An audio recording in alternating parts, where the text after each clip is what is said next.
Hey guys, welcome back to another episode of Nobody Asked My Opinion podcast. I'm your host, Siobhan McGriff.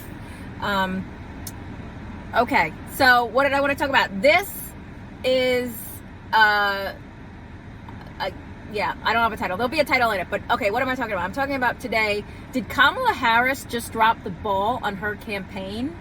How? Apparently through so many demands, and I'm sure you guys have seen it. Trump did a 3-hour sit down with the Joe Rogan podcast where he touched on all topics and said, no question was off limits.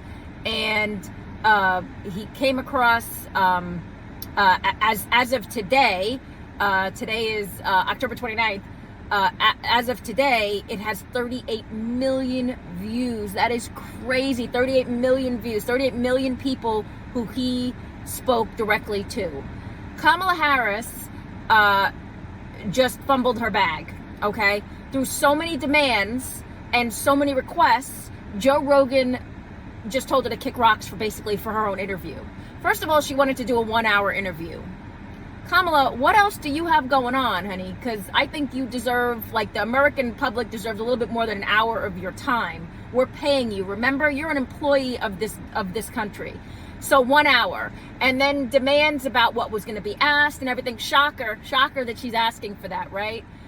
Guys, at the end of the day, again, I always say I'm non-political, but if you're going to present yourself as a future leader, the leader of the free world, how is it that you can't sit down for more than an hour with one of the largest audiences you are going to be presented with? So far she has done every bob and weave to get out of every major interview, unless it's preconditioned or she knows the answers to the questions. Guys, we are all tired of this. Whether you're voting for her or not, the American public has some questions. I have some questions. Why is butter $8 a pound? Why is milk is $6 a gallon? I want to know, what are you going to do? How are you going to change that? At this point, I don't care about what you're going to accuse Trump of or whatever. He did that interview. That interview came across amazing. Why would you turn down the chance to speak to 38 million potential voters? Why? Because maybe you have nothing actually important to say. Maybe you are just being propped up like everybody thinks you are, and you just have nothing to add. And this is like the final straw because it shows. I'm starting to wonder where was the better candidate Biden in all of his glorified dementia? He seemed to at least, be led out of the basement to hold an interview, even if it made no sense. There's no excuse and there's no reason anymore. But I want to know what you guys think. I mean, Joe Rogan is one of the most well-known, and he tends to, he does tend to be non-political. He was saying either or. He's not endorsing or saying for anybody. This was a great platform for her to have gotten on and spoken her mind. And so for her to just be like, whatever.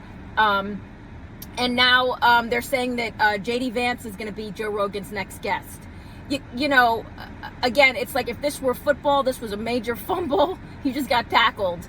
But I want to know what you guys think. Do you think she just fumbled this? Do you think this was her last opportunity to present herself as a viable candidate for the Democratic Party, and to answer some questions that we actually have? I don't know how many of you guys saw that town hall debacle, but that thing was a nightmare. But you should be able, Trump, they're starting to attack Trump's age, and he is very, Trump is with it, okay? He's not having any cognitive displays like Biden did. The fact that he could sit down for 3 hours off the cuff and sit there and speak speaks volumes. It speaks volumes whether you're going to vote for him or not, but it just speaks volumes. But let me know what you guys think. Are you supporting? Do you think that she just dropped this amazing opportunity to sit in front of an audience of this size? And I'm glad, Joe Rogan, I have never, I watch and I listen to his podcast. I am so glad that he just said kick rocks. I'm so glad that he was impartial enough to say, well, if you're going to do all of these rules and and you're going to ask for all these conditions, you can go that way. Because Trump didn't ask for that. He was very, he said, you can ask me whatever you want to ask me.